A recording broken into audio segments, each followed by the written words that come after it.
En el nombre del Padre, y del Hijo, y del Espíritu Santo. Amén. Hoy quiero hablar de un asunto que yo creo que es muy, muy importante. Un asunto que me atañe, pues, especialmente a mí como conductor de este canal.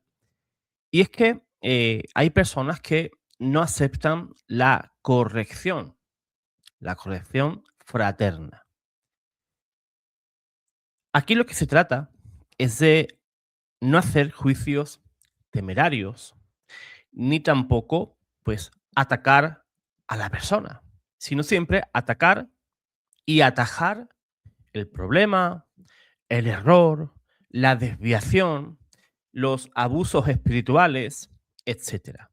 Por eso hoy quiero hacer una diferenciación de lo que es el juicio, y más aún el juicio temerario, y la corrección o la exhortación fraterna.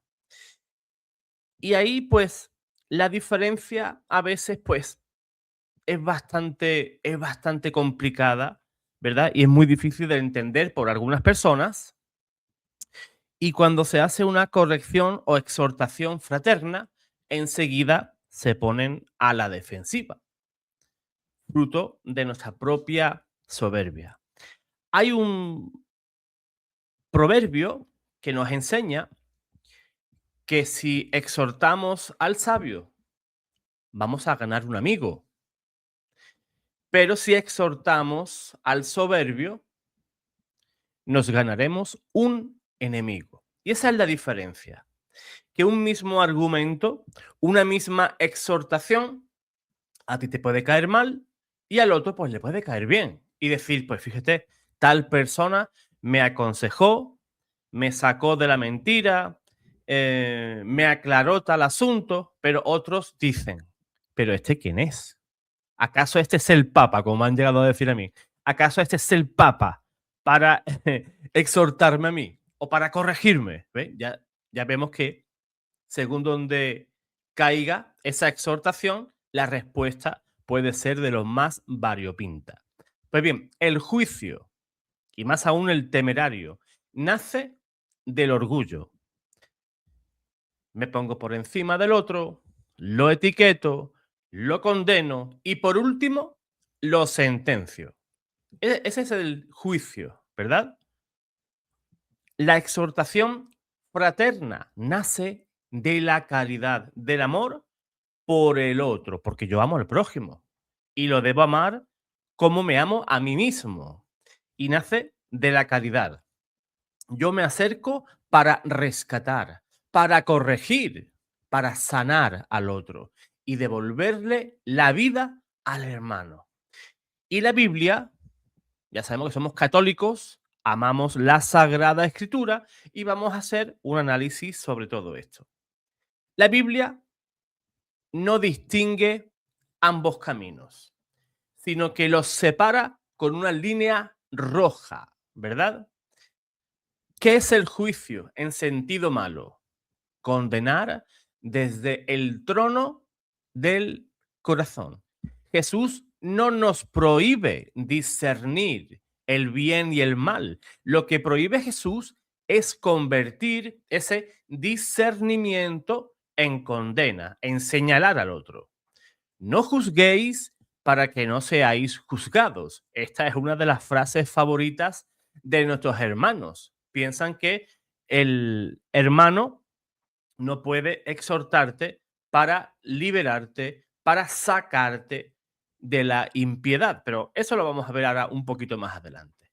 No juzguéis para que no seáis juzgados. Y Jesús lo explica con una imagen durísima.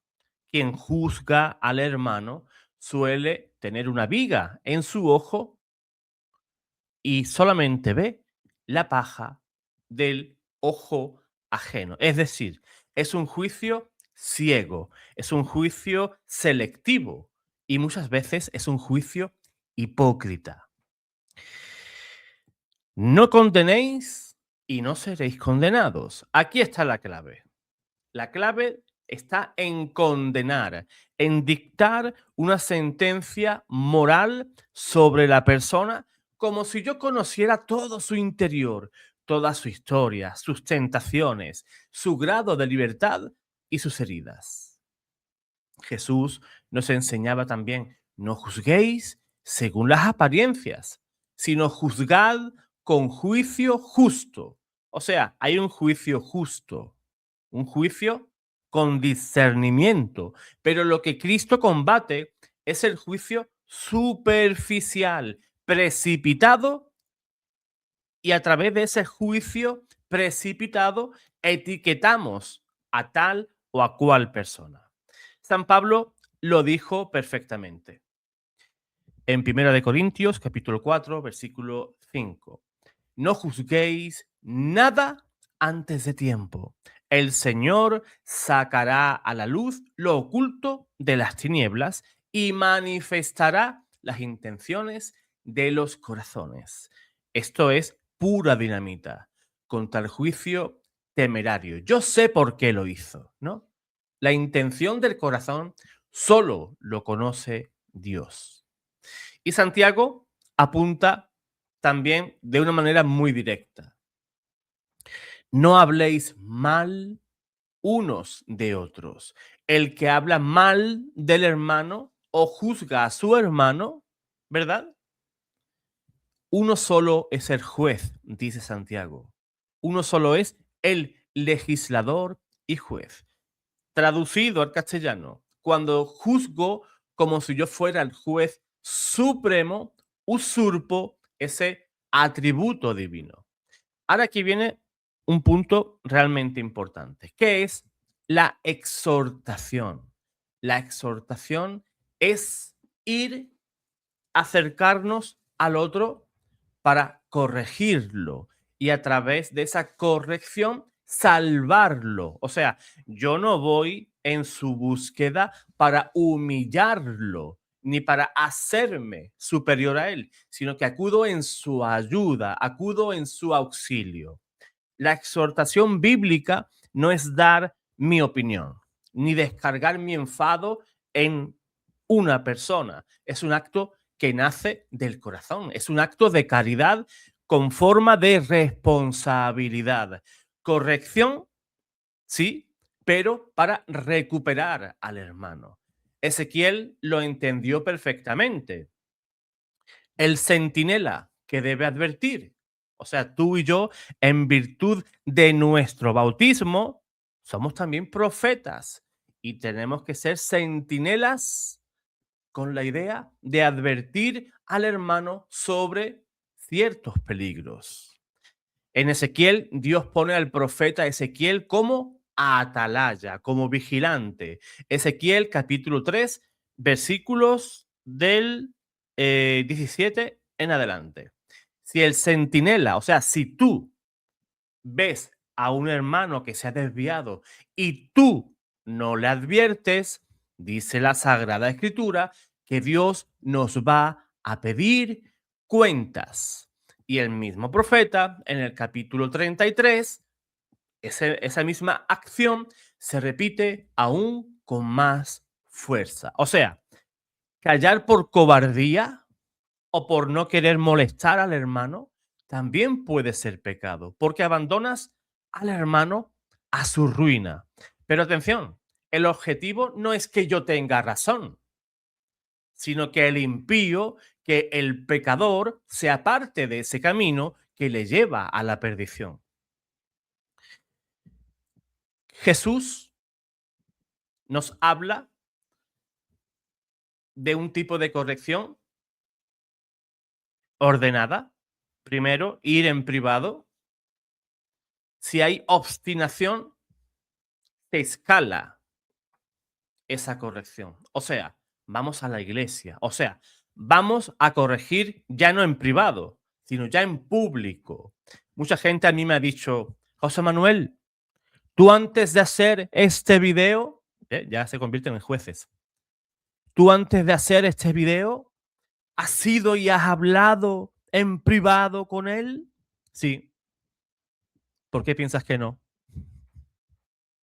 Y cuando tú ves obstinación o que la otra persona ignora tus mensajes,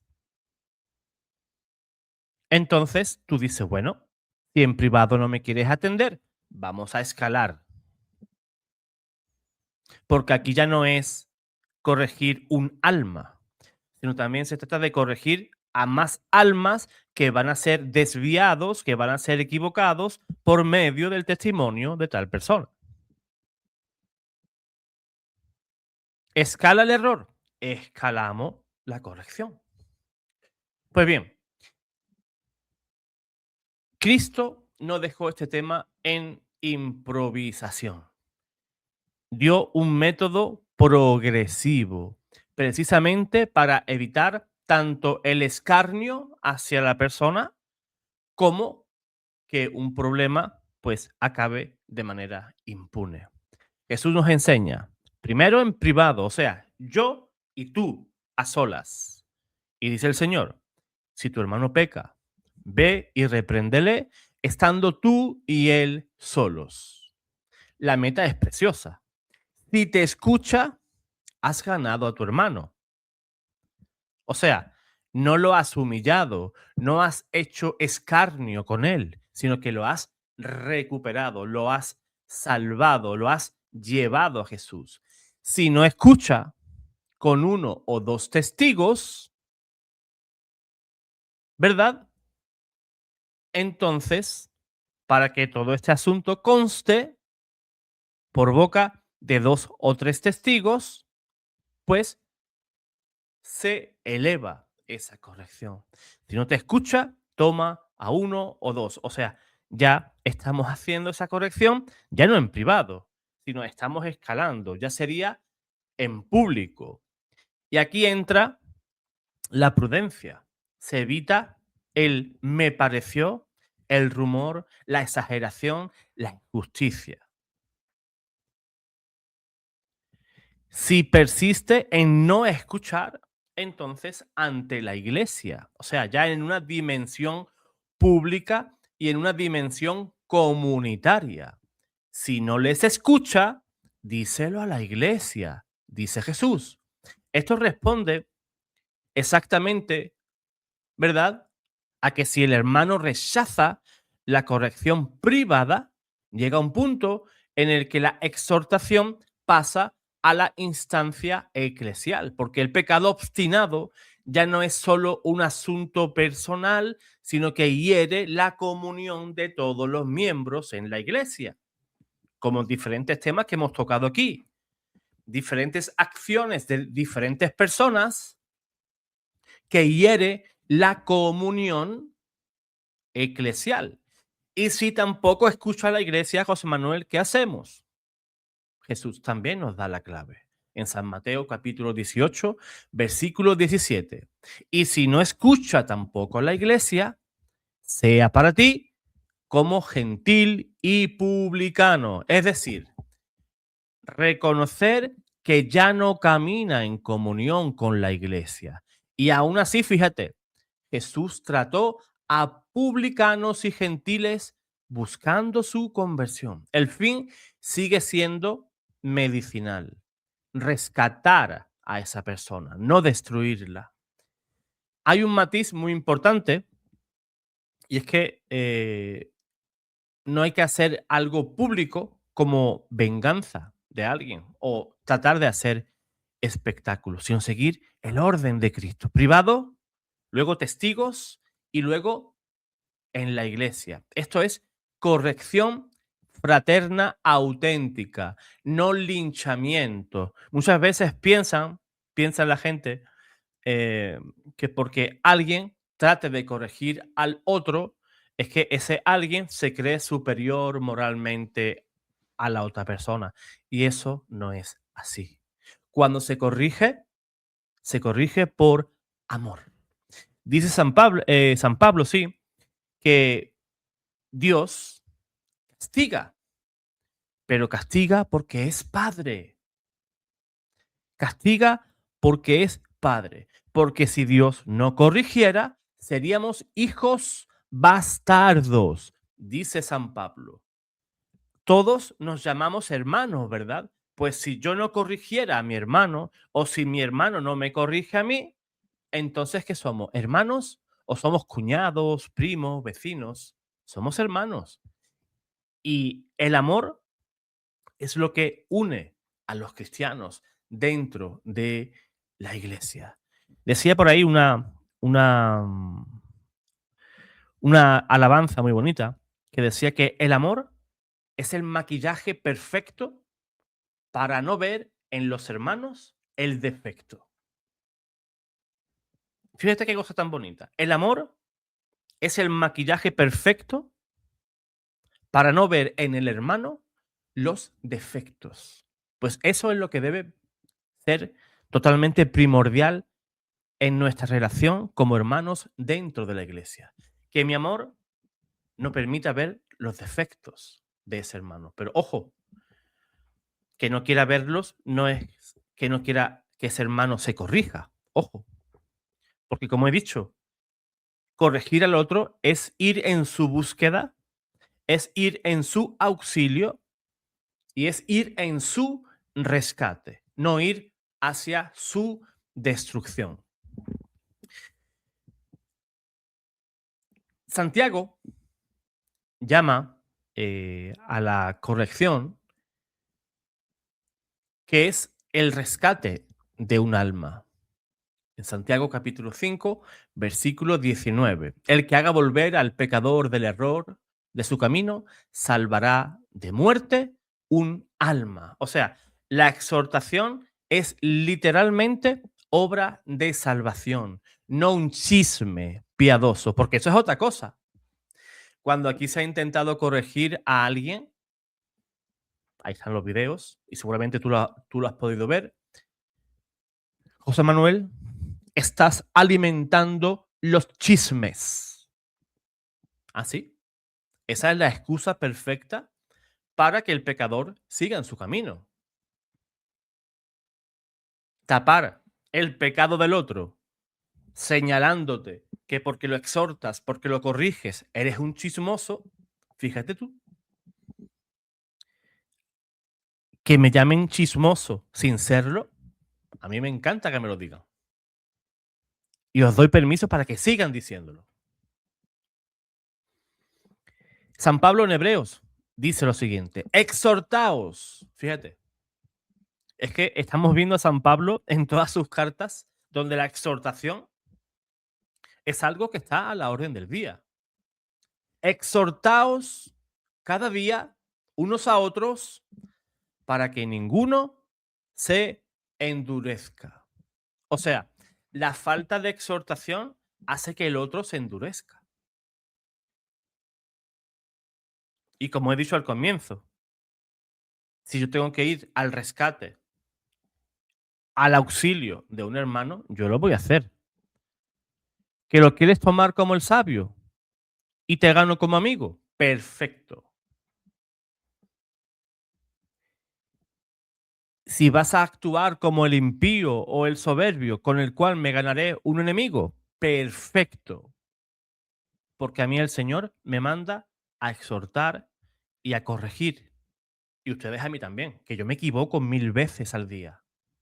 Yo no soy perfecto. Yo también tengo mis taras, mis defectos.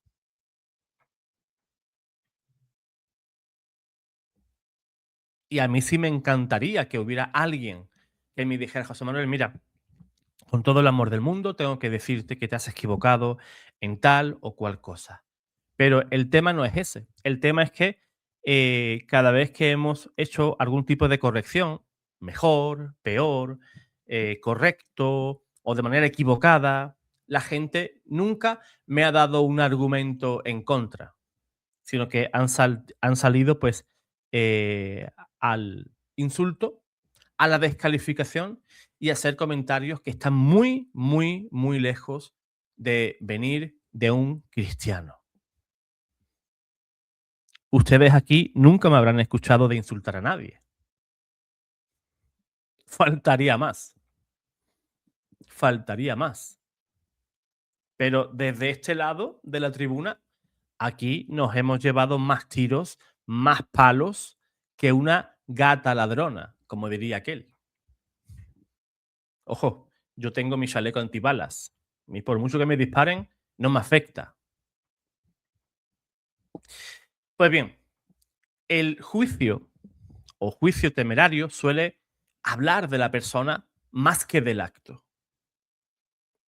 Si, por ejemplo, imagínate, hacemos aquí una reacción a un pastor protestante o hacemos una reacción o una crítica a un movimiento o itinerario dentro de la iglesia y me enfoco más en la persona, entonces eso es un juicio temerario. Pero si yo digo, ese pastor, ese católico ha hecho mal por hacer tal cosa, o sea, me estoy refiriendo al acto, no me refiero a la persona. Es muy diferente atacar a la persona para destruirla o atacar el acto para corregirla. No tiene nada que ver. Aquí tampoco nunca se ha hablado de suposiciones, que es parte del juicio temerario.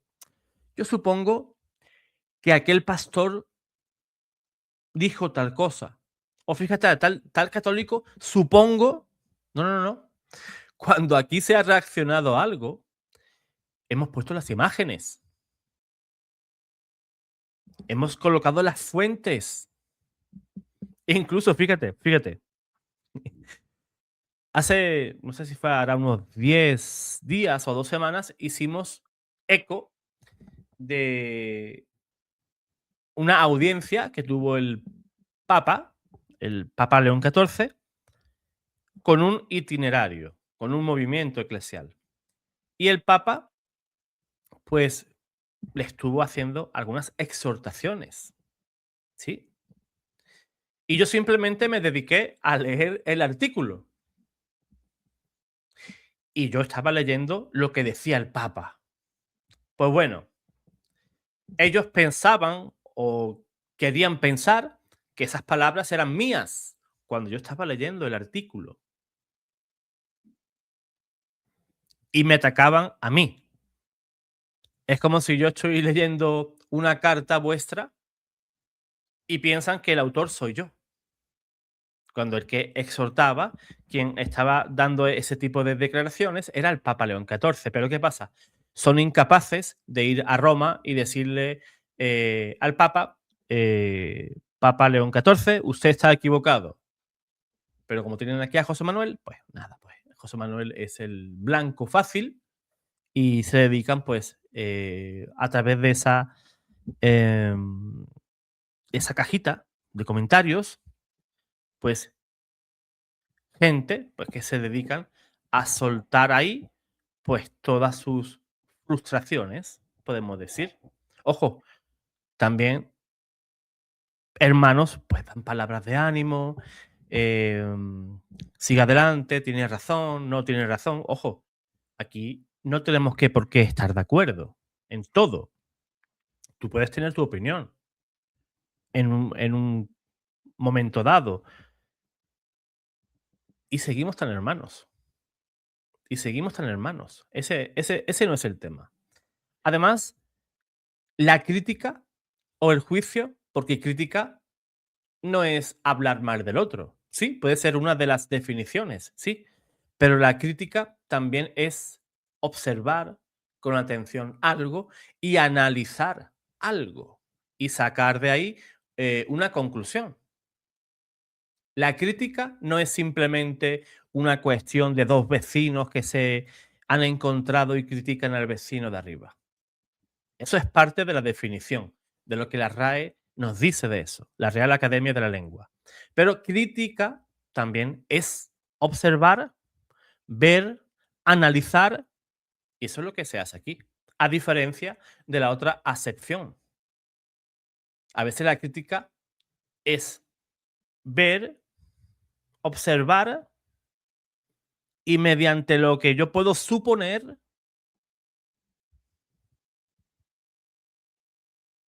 hago una crítica destructiva, o sea, hablo mal de algo de alguien con la intención de causarle un daño.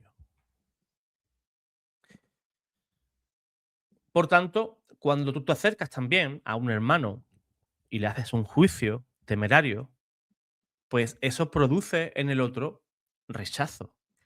y cierra su corazón. A veces también ese juicio temerario nace del placer, del gusto que yo me voy a dar porque yo soy superior moralmente al otro. No, eso no es así. Todo debe nacer de la caridad. Ahora, el punto contrario, la exhortación cristiana. Esa exhortación cristiana habla del pecado, pero habla para salvar a la persona. Ya no es buscar la destrucción del otro, sino es acercarte al otro, tenderle la mano y salvarlo. Se apoya la exhortación, se apoya en hechos reales, no en interpretaciones mías. Y como he dicho antes, comienza en privado. Si hay obstinación, se escala, claro que sí, con testigos. Y si aún así tampoco, finalmente a la iglesia. Y siempre una exhortación con mansedumbre y con muchísima paciencia. Señor, dame paciencia. Y siempre estar dispuestos pues, a acompañar al otro, no a señalar. Y al final buscar el fruto de esa exhortación, que es el arrepentimiento de esa persona y el retorno a Dios de esa persona. O sea, si nuestra intención es quiero que pague, quiero que quede expuesto, quiero descargar toda mi rabia en esa persona, eso ya huele mal, eso ya huele a juicio. Si tu intención es quiero ganar a mi hermano,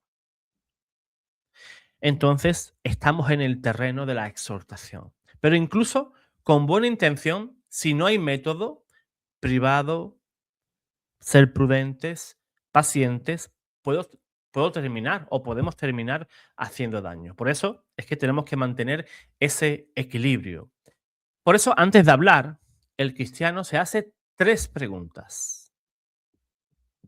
¿Lo que yo sé es cierto o son suposiciones? Eso es muy importante. Eso es muy importante. Es muy importante.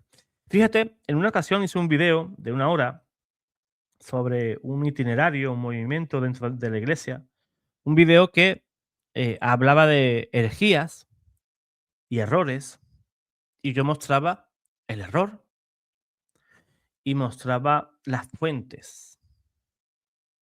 Pues ni aún así, mucha gente te creía. O sea, lo que yo sé o lo que yo mostré no eran suposiciones mías, sino que yo expongo eso porque sé que es cierto y además tengo las fuentes. Como dice el padre Luis Toro, si yo digo que el gato es blanco, es porque tengo los pelos en la mano. O sea, si yo estoy diciendo tal persona enseña ese error, fíjate, no ataco a la persona, me refiero al error. Es porque yo tengo la fuente de eso. Y sé dónde lo dijo, y sé dónde lo enseñó, y sé en qué documento, sé en qué parte de la Biblia esa persona está errada.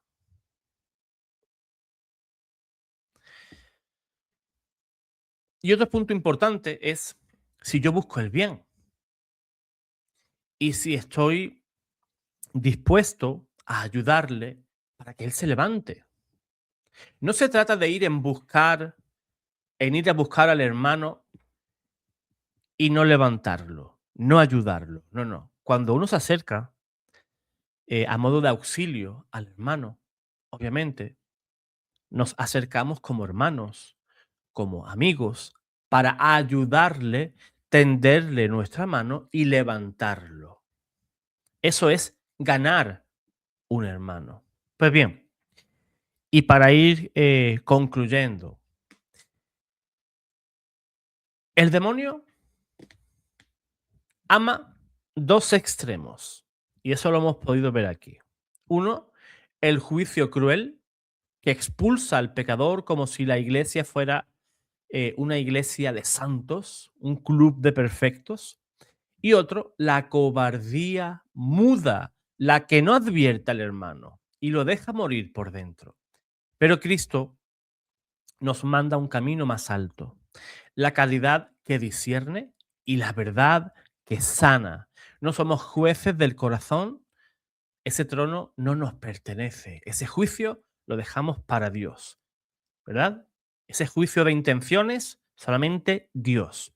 Pero sí somos centinelas del amor. Si vemos al hermano que camina hacia el precipicio, si vemos al hermano perderse, ni tú ni yo podemos mirar a otro lado. Pues que el Señor nos conceda, pues, un corazón limpio para no condenar, pero también un corazón que no se calle, que no se quede en esa comodidad. No, no, yo ahí no me meto, que el hermano haga lo que quiera. Del mismo modo, estamos errados. Si no acudimos en rescate del hermano, el Señor te va a pedir cuentas.